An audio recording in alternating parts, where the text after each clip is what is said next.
This is SSPTV News, brought to you by Samsung Productions and the Hazelton Standard Speaker. It's an Irish Fest at Eckley Miners Village Patchtown Days this weekend. We'll tell you about the celebration that includes 19th century baseball games. Why, hello there, friends, and thank you for watching. I'm Ken Kara, and remember, SSPTV is available in HD on Service Electric Cablevision, channel 513. And do you want to take your favorite local TV shows with you this summer? Well, download the Samsung Productions app. Now to our headlines from SSPTV and the Hazelton Standard Speaker. An arrest warrant has been issued for the son of a prominent attorney in connection with his father's death. State police at Frackville obtained a warrant for 39-year-old Michael David Marchok. He's charged with criminal homicide in the death of his father, 60-year-old attorney Gary David Marchok. Anyone with information on Michael's whereabouts is asked to call state police at 570-874-5300. Hazelton City Council approved an updated outdoor burning ordinance last night. The law prohibits open burning, burning rubbish, and has rules for recreational fires. Grills must be kept 10 feet from your house and fire pits 15 feet away. Recreational fires are to end at 11 p.m. Council voted to approve a fee of $50 for a first offense, $150 for a second, and $500 for a third. It's going to be a big weekend in Eckley. Lisa Sugart has all the details. It is a well-known event in our area, but it's got some new twists this year. I'm talking about the Eckley Miners Village Patchtown Days, taking place this Saturday and Sunday. Here to tell us all about it today is Morgan Pierce. She is the Education and Volunteer Coordinator at the Eckley Miners Village, and Mike Korb is a board member and a volunteer at Eckley. Thank you both for being here. Morgan, let's start with you. Everybody knows Eckley Minor Village Patchtown Days, but they don't know what's going to be taking place this year because you've got a brand new theme and brand new events. Yes, so starting last year, we decided that we were going to revamp Patchtown a little bit by focusing on a different culture every year. So last year we did a Slavic Fest, and this year we're going to be doing an Irish festival. So it's going to be really fun. We've got craft activities, we have performances, we have a parade, carriage rides, all kinds of fun things planned. Now, when you say parade, you mean parade. Yes, we are actually going to have a parade go through the village down our main street. So this is really unique. This is cool that you're doing something different. And we can't forget, too, for the first time ever, you're having a beer tent. Well, it's actually not the first time, but it's the first time in several years. So yeah, we're going to have a beer tent. It's going to have two different kinds of beer, a light and a lager on tap. And then we're going to have Guinness and some cider in cans for everyone else. Sounds great. So some good beverages as well there. And baseball. What better thing to have than baseball, and vintage baseball at that? Mike, this is really cool. Tell us all about it. Yeah, it's something I'm not really that familiar with, except that I've seen it on online. But they're going to be playing by 1860 rules, just about the time that the baseball started. And it's kind of thing, they don't use gloves. They don't can catch the ball on one bounce, that type of thing. And so it's a little bit different, and be a little bit different when we take a look at it and wonder about the thing. We have three teams coming, two on Saturday and two on Sunday. There's a team from Harrisburg, the Keystone Baseball Club of Harrisburg is going to be there both days. On Saturday, the Brandywine Baseball Club from Westchester is going to be up. And on Sunday, Flemington Neshannock Baseball Club are going to be there. So I think it's going to be great. On Sunday, the guy from Flemington Neshannock is also the president of the Vintage Baseball Association, and he does a narration of Casey at the bat before the game. So I think it'll be fun too. It sounds like a lot of fun. It's really unique. You're not going to want to miss this. You'll be sorry if you did. So please come out to Eckley this Saturday and Sunday for the Patchtown Days with a different twist, and bring all your friends and family because we're going to have a great time. Thanks, Lisa. Little League and high school teams are encouraged to take part in Saturday's parade. Mike says that players dressed in uniform for the parade will get free admission. Janine Mazurkevich is back at Sacco Chiropractic. Today's topic, chiropractic and pregnancy. Are you pregnant? Do you know someone who's pregnant? Well, we're talking about taking care of your spine here at Sacco Chiropractic. And if you are pregnant, you should be seeking care from a chiropractor like Dr. Scott Sacco. Yes.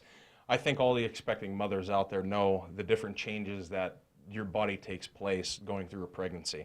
You're going through the beginning stages where you might have a little bit of the morning sickness, you might have the aches, all that different stuff that's going on. Well, as the baby starts growing, your center of gravity actually changes because you're getting more in the front, so your spine gets pulled a little bit more. Now, your body's natural reaction is to tighten up and hold that because it thinks your spine's falling off the face of the earth. But there's actually a hormone that gets released called relaxin. That's the hormone that starts getting released when you start getting the contractions when you're actually going into labor. That's what they start to check. So very little amounts of that gets released to soften ligaments up, softens muscles up, to allow everything to stretch as the baby starts to grow. That'll put a lot of pressure on your spine because your spine's used to being upright. So we do very gentle adjustments to your low back, to your mid back, and then also to your neck, everything, because everything works as one, and there's so many changes that are taking place. It actually keeps your lumbar spine moving properly, so you have less pain, and baby could grow healthy and have enough room to move around. Because if your low back starts to get tight, that means that everything's going to tighten around it, and it actually could constrict on the baby a little bit. So it's healthy for mom and baby. Can it help with delivery? It can. So I've had a ton of patients that they delivered without chiropractic, and then their second or third pregnancy they had chiropractic, and the results were dramatic. My gold standard was I had a pregnancy, she delivered in 45 minutes and she was home in 6 hours. Wow. That was the gold standard. How about that? Yeah. And should they start this chiropractic care in the beginning, or should they wait until they're, is your stomach's the baby's a little bit bigger? A lot of times it's better to start in the beginning, because if you get later into pregnancy and you start having low back pain, we all know women who have had to be put on bed rest because of back pain. So a lot of times it's better to start in the beginning. So as the baby grows, your spine can move properly with it, and it doesn't cause as much pain, it doesn't put as much pressure on everything. All right, so seek some chiropractic care. We're here at Sacco Chiropractic. You're watching SSPTV News. As always, thank you, Janine. And just a reminder that our SSPTV programming is available tonight and every Wednesday from 6:30 until 8 p.m. on our high-definition channel 513. And you can catch a rebroadcast of SSPTV News tonight at 8 p.m. on both channels, Channel 13 and HG 513. Well, congratulations to Barbara Ward-Nahay. She won a pair of vouchers to see the Scranton Wilkes-Barre Rail Riders. Barbara correctly answered Janine's Facebook question. Who was Janine's guest in our SSPTV studios today? Russ Kanzler, who will be featured in sports tomorrow on this program. In sports today, Dave Seaman is here, and we talk about Sal Biazzi being drafted, Lady Cougar softball, and Penn State's throwback uniforms. This is SSPTV News, your place for 24 hours of your hometown news and information.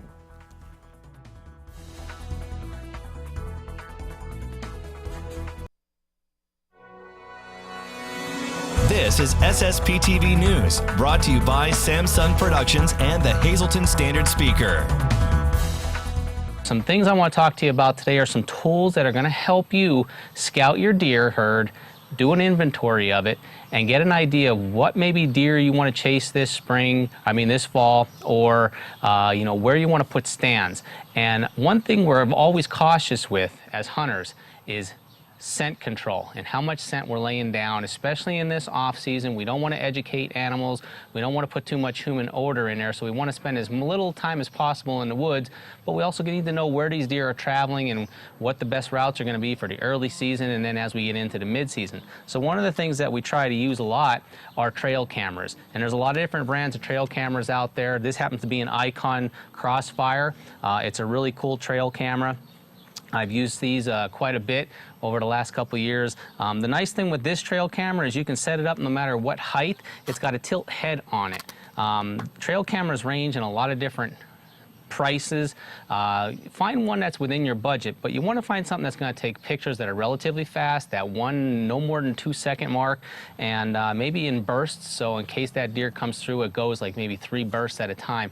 But they're great to put up in different spots where you think deer are traveling through, and let them go for about a week or 2 weeks before you check them to see what your inventory is. It keeps your scent control down in that area, and it also gives you pictures, and you can see the growth of the deer and kind of try to age them and where you want to put your tree stands. Another great tool to use is a good pair of optics, whether it's a pair of binoculars like my Vortex Viper HDs here, 10x42s, or maybe a spotting scope. Set up somewhere a little bit out of the way that you can glass areas that you're going to be hunting in some fields to see where deer are coming out of the woods to feed at night, and same thing in the mornings where they're going back in.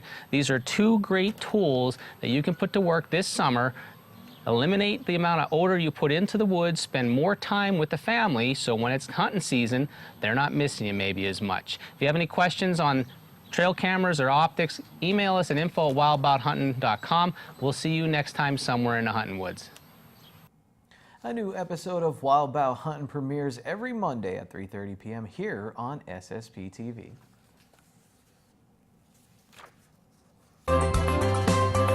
Time now for weather on SSPTV News. It was a nice first day of summer. Let's see what days 2, 3, 4, 5 have in store. Here's our local forecast from the National Weather Service. Tonight, patchy fog between 11 and midnight, otherwise partly cloudy, well with a low of 56 degrees.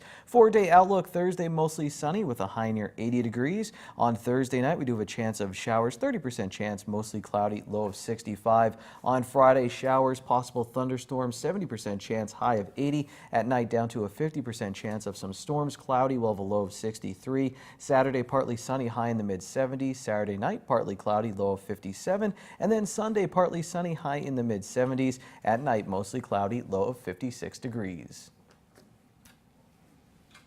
Tonight's weather is brought to you by Valley High Food Drive-In, the area's oldest ice cream and fast food restaurant. We're open weekdays 3:30 to 10 p.m. Stop by for our ice cream and yogurt, now featuring fat-free, no sugar-added soft frozen yogurt with flavors like vanilla, strawberry, and strawberries and cream. We also have burgers, hot dogs, fries, and much more.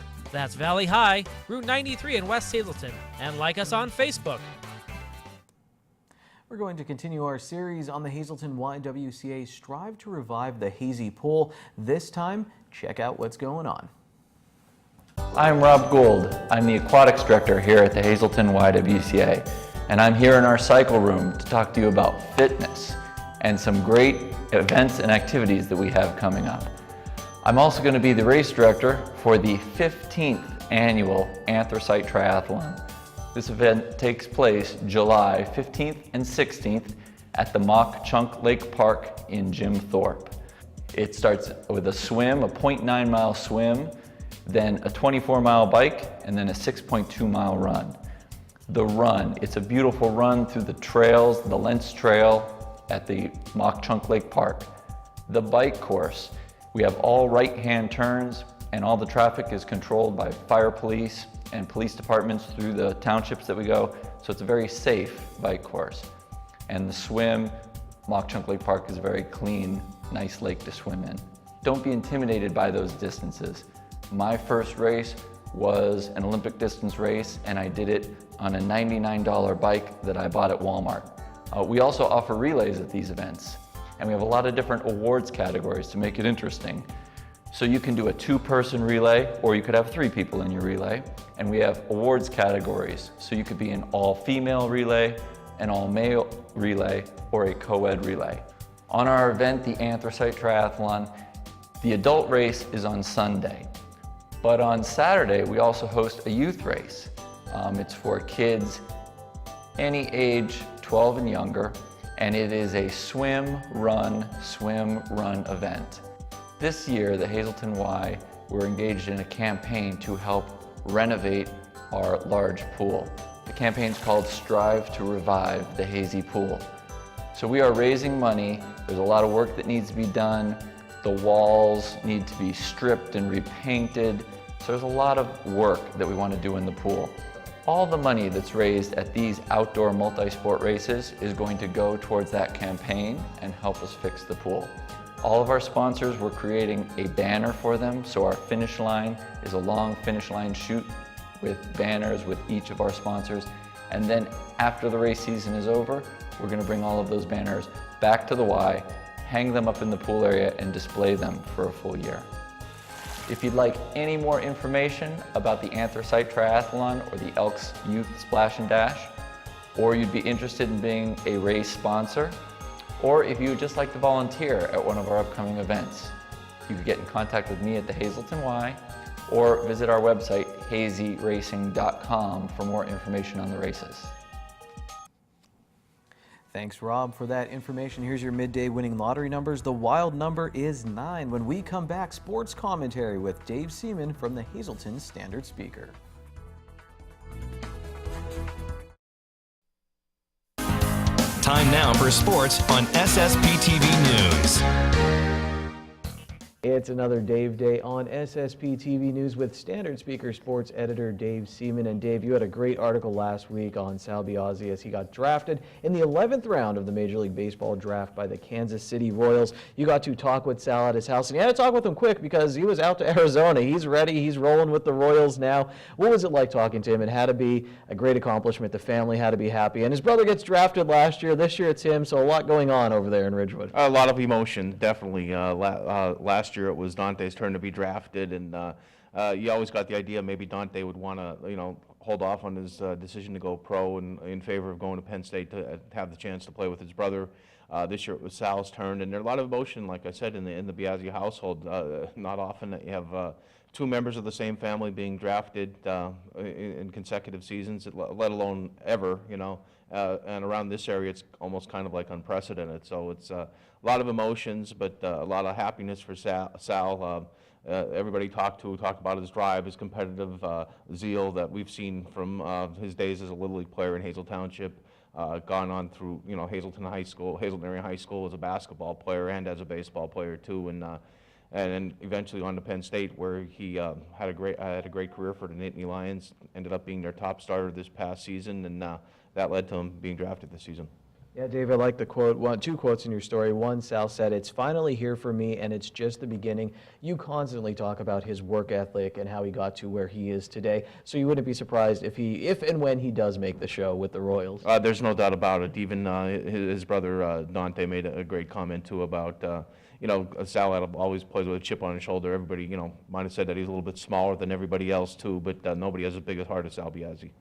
And he'll be out there. I just want to finish this with this quote, Dave, from Sal. He said, "Maybe the Royals will take Dante too in 2 years and we'll play together again, just like in Little League." It was a great week for the Hazelton area last week, Dave. The Hazelton area Lady Cougars softball team making it all the way to the state championship game in the 6A Division 6A class in the state of Pennsylvania. They finished second, Dave. I'm always impressed by the seniors. I talked with Hope Kinney and Megan Trivalpiece after the game, just the way they conducted themselves, the passion in their voices, Dave. I mean, for as heartbroken as they were, it was one of my favorite interviews of the year because you could tell just how much they cared about the school, the program, their teammates, their coaches, and they were so disappointed. They wanted to win it for the Hazelton area, for themselves, but nothing to hang their heads about. I mean, what a great year, and they played a great team in Hempfield. Yeah, there's no doubt about it. There's going to be disappointment for a program that has been used and so accustomed to winning over the last several years, and so many big games too. They've definitely established themselves as one of the premier programs in Pennsylvania right now.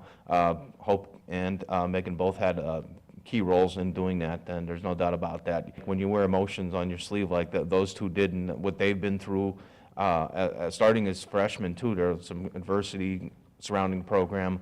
That they stuck with it. They were leaders of the program for 4 years. They put up the numbers to back that up, and definitely leaders for a team. And again, they're going to be missed, but they left a lot of great players behind them, and they're definitely trailblazers, and it's definitely a part of the Hazelton area that we should be proud of, because the softball team is one of the best programs in all of Hazelton area high school. Yeah, they had a few different coaches, Dave, but that team stuck together. They never wavered, and they were always successful. And Dave, I want to finish with Penn State's uniforms. When we were out in University Park for the state championship softball game, James Franklin, the head Penn State football coach, was having a press conference over at Beaver Stadium, and they announced they're going to do a game, a little throwback game, Generations of Greatness. I was trying to buy time and think of the word, but it's called Generations of Greatness, and they're going to wear these uniforms, Dave.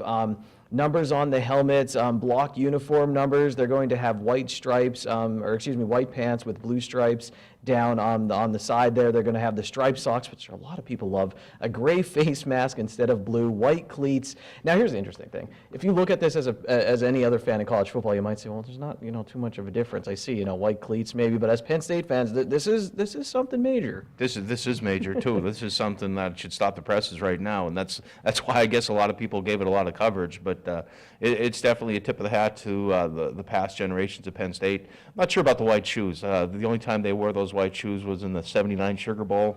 If you're a longtime Penn State fan, you know how that ended up. Gut-wrenching loss to Alabama for the national championship. Joe Paterno swore he would never wear white shoes again, and I believe they didn't, unless there was tape covering over some of those shoes. But the white shoes, I'm not sure about. But the other one, yeah, like I said, they're tip of the cap to all the different generations that wore different uniforms. I do remember going back when they had the numbers on the helmet too, so that'll be a change.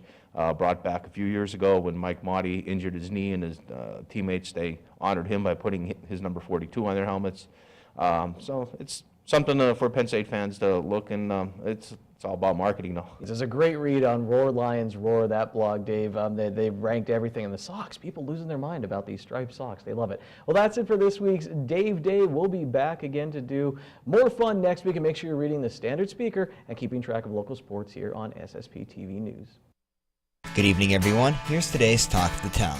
Happy 21st birthday to Amanda and Brianna Esposito. Love your mom, dad, and all your family and friends.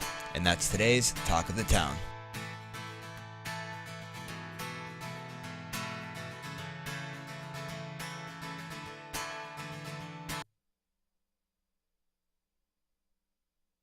SSPTV News would like to send our sincere condolences to the family and friends of these recently departed. Russell Blaker, Harrisburg. All services will be private. The Jane Clifford Ritz Funeral Home is in charge of the arrangements.